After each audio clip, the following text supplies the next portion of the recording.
Hi friends, ఎలా ఉన్నారు?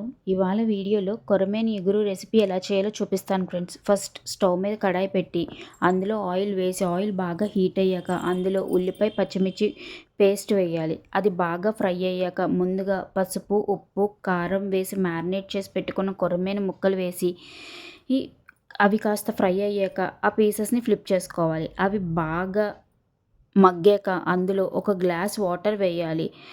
అది కాస్త దగ్గర పడ్డాక అందులో మన టేస్ట్‌కి తగ్గట్టు మసాలా వేసుకోవాలి. లాస్ట్‌లో కొత్తిమీరతో గార్నిష్ చేసుకుంటే టేస్టీ టేస్టీ కొరమేను ఇగురు రెడీ.